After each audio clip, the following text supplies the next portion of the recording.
Hi there, it's Mark and I have another giveaway for you courtesy of my YouTube channel. This is my Lightflare overlay and brush pack for Photoshop.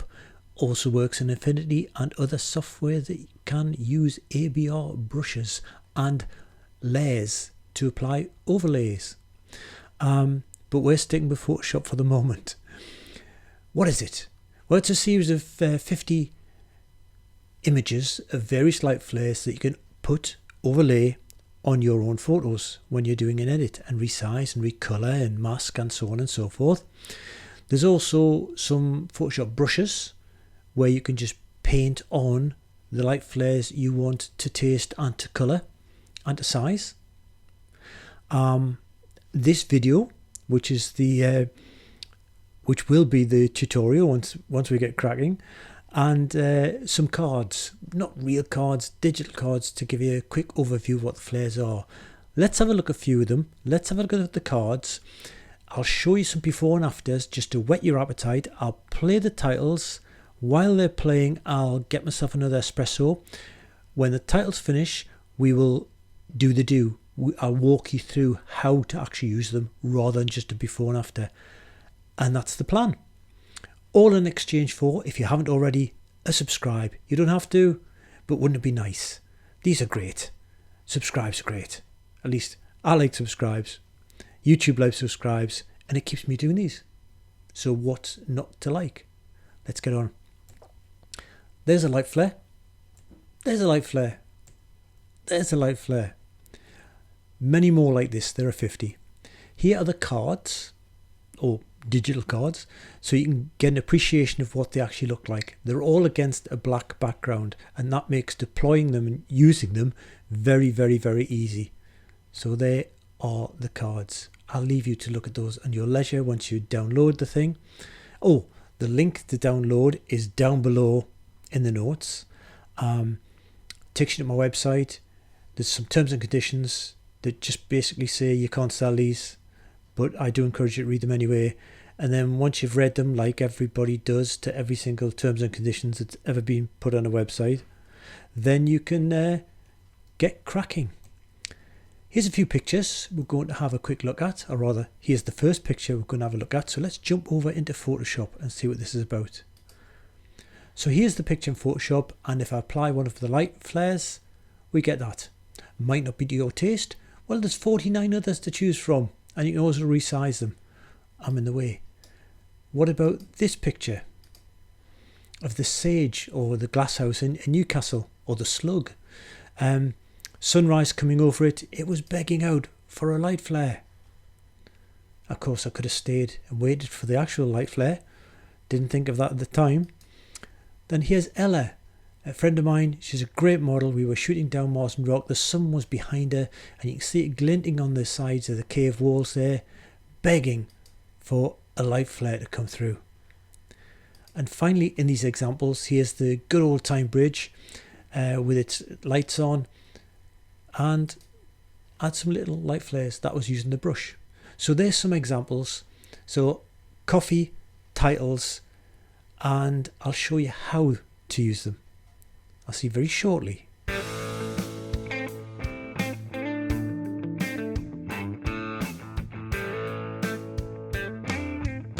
Okay, let's get cracking, shall we? This is my website.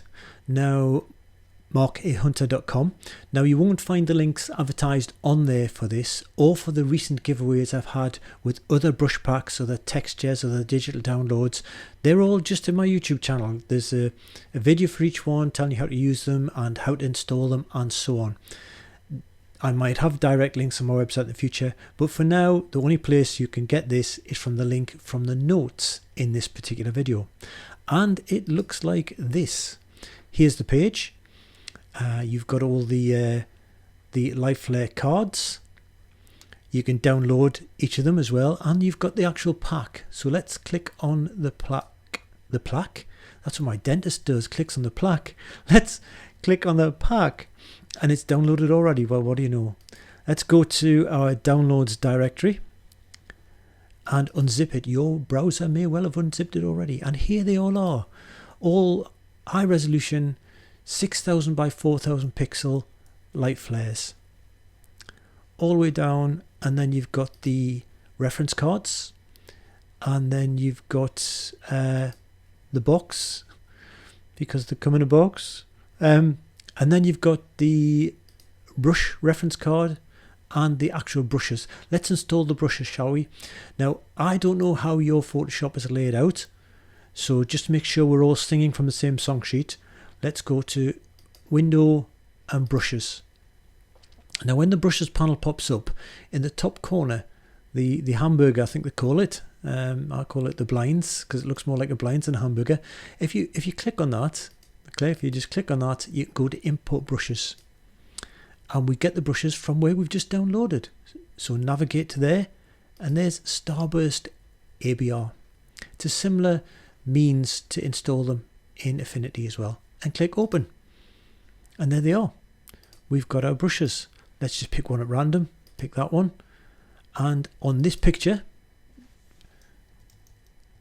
let's set our foreground color to be this yellow. So I'm going to hold down my Option key on a Mac or Alt key on a PC to get the color dropper, and I'm going to choose the same color as in the middle there. You can see it's loaded it in over there. And with this brush, I'm just going to click on, oh, I'm going to put a new layer on, because I prefer to brush onto a new layer. Put that one in there. Let's choose another one. Let's go for this one. Put that one on there. Let's go for that one, which has a bit more to it, and let's make it a bit bigger. It won't actually fit the light, I don't think, but we'll just try there and there, and it's as simple as that. So go through and play with the brushes. Okay, while we're here, let's use one of the overlays. So I'll switch this off, and we'll tuck our brushes away. Bye bye brushes. And how I prefer to do this, if I just jump back into Lightroom for a second, I prefer to have a folder in Lightroom where I've got all of the brushes, so I can all of the overlays, so I can more easily see them, and I just simply right click the one I want, and I where's it gone? Open in. Open in. I honestly edit in. Oh, do you know I've been doing this for years? Edit in Adobe Photoshop, and that takes it into Photoshop for me. So let's go there, shall we? And that's exactly what I did.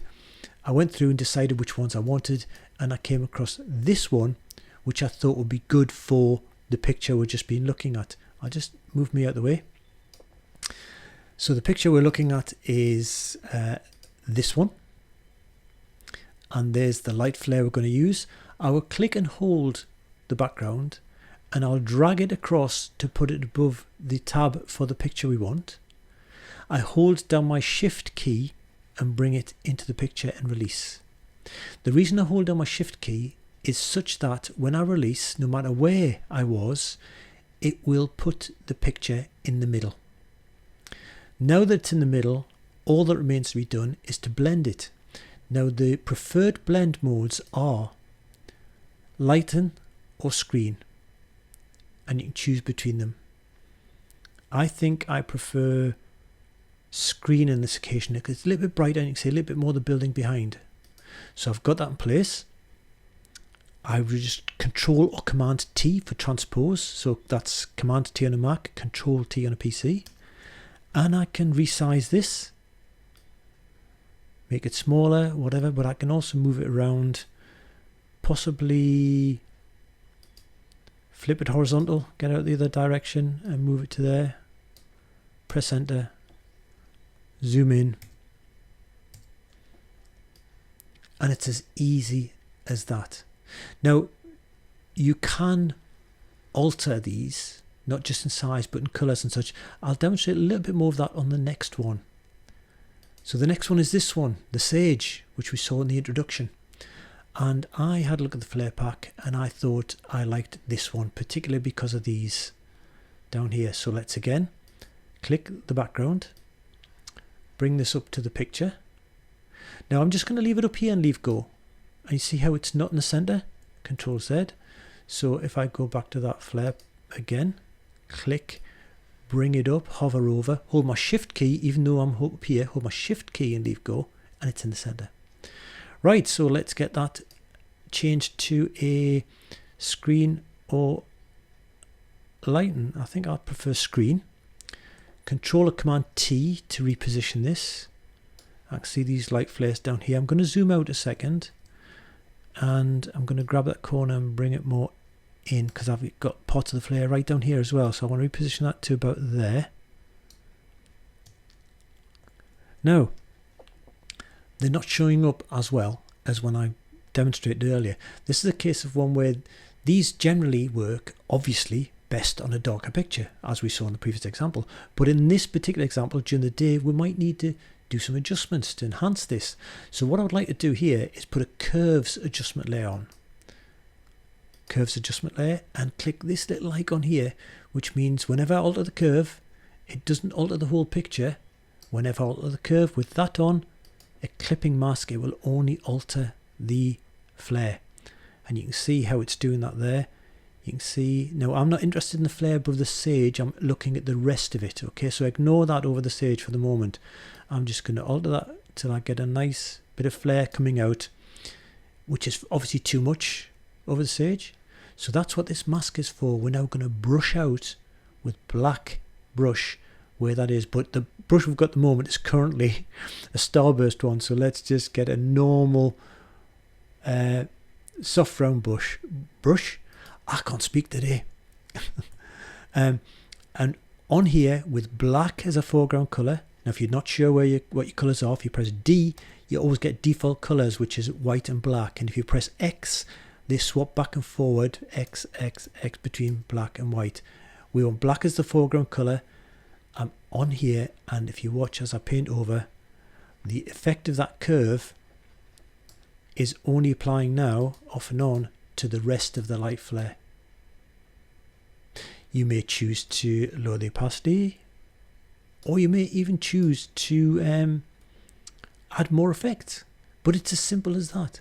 They are very easy to use, very versatile, and I'm just going to leave it like that. You can please ask any questions or any comments, but do give this video a like if you think you've got anything from it at all. If you'd like to follow the channel, which really is very beneficial for me, click on the subscribe button and ring the bell to be notified of future editions of videos, courses, tutorials. I've got a course for Lightroom, mastering Lightroom masks, which you might want to check out as well. And that's it. Happy playing in Affinity and Photoshop and light flaring your pictures to your heart's content. Subscribe. Bye.